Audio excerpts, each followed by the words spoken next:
siya nagpasimula ng lahat ng ito ulit. Para maging masigla. Tapos kuminsan ako, sorry mo na din. Tapos yun ang aking buhay lang mula ngayon. Anyway, may mga, kasi hindi lang itong show ang pinag-prepare. Kundi recording yun. Nagawa ng album yun.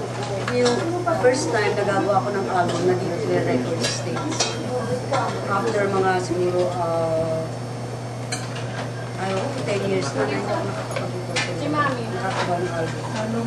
Kaya ang nangyayari na, sa totoo lang, kinakabahan ako dahil sa sanay pa ba ako mag-record. Hindi, kasi lang nagagaling mo kahit paano. But natutuwa ako sa pagkat may mga naniniwala ka rin sa akin na hanggang ngayon, pwede pa gumawa nasa mga kanta na gagawin mo. And so far yung aking limang napakinggan ngayon talagang magaganda kasi iba sa lahat ng mga nagawa ko nung araw. So bali challenge sa akin. So napakinggan niya yung mga compositions nila? Maganda. Tapos sila excited sila. Talaga? Trabaho kayo. So kumusta naman yung working relationship? Sa ngayon kasi hindi pa kami nag-start. Bali binibigay pa lang. Pero yung mga napakinggan ko talagang mga naibigay. Yung isang pamilya niya eh. Sa'yo pa rin? Maganda. Maganda ko narinig ko. Sa'yo pa rin yung Starlight. Maganda sa rin yun. Ano maganda lahat? Siya unang tingin pala siya. Ilabas ko na to, ilabas ko na to. Talaga. Ayan yung gusto ko. Ayan. Sabi ko ilabas bago yung ano. Maganda. Bago yung concert. Tapos maganda yun. Habang, alam mo, parang sa lobby. Tinutugtog siya. Tinutugtog. Para alam na ng mga tao. Tapos yun ang mga nila. Yun nga sana bago mag-concert at least kung palabas natin. Yung parang yung mga slides, palabas natin.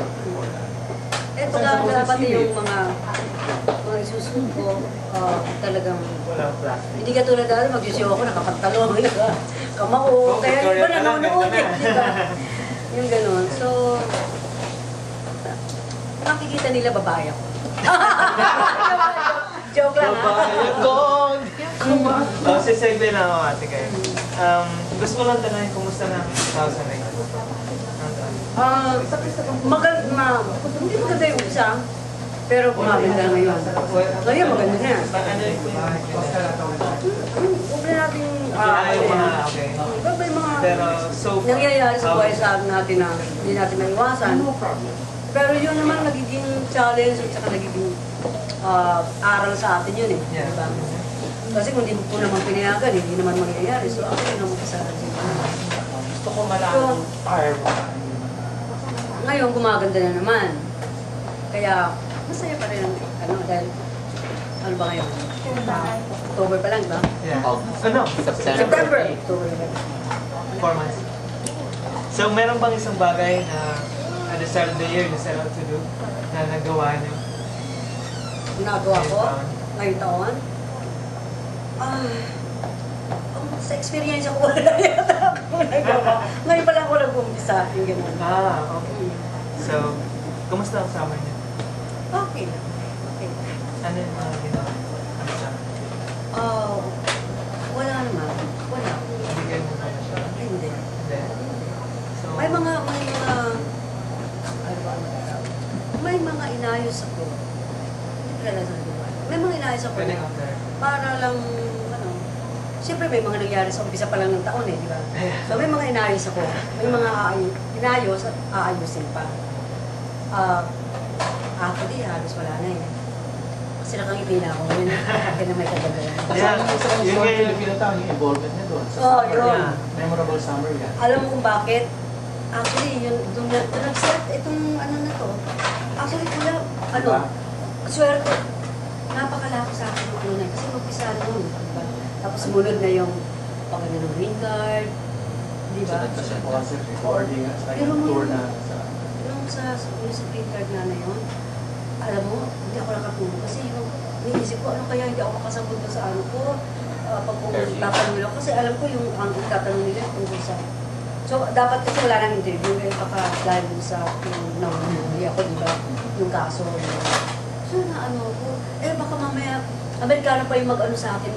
Hindi ako makasagot kasi Ingles. Di ba? Ano na naman ba? So pagdating ko doon, talagang, parendasal, pagdating ko doon, hindi ko pa nakilala yung security guard, makita ko, lumapit. Hindi ko naman alam na Pilipino, kasi hindi mo pa Pilipino eh.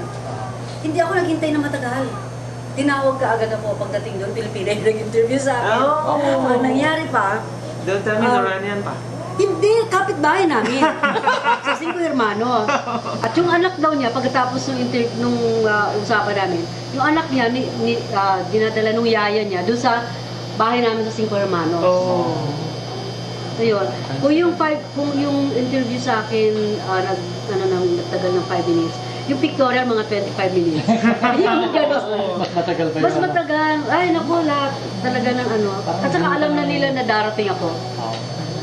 Yung Nabunutan ng tinik sa dibdib. ay, pagkatapos, umiyak ako sa tuwa. Kailan lang ka? Sunday lang. Sunday lang. Ito yung last Friday. Oo. Ay, Friday. Friday. Friday.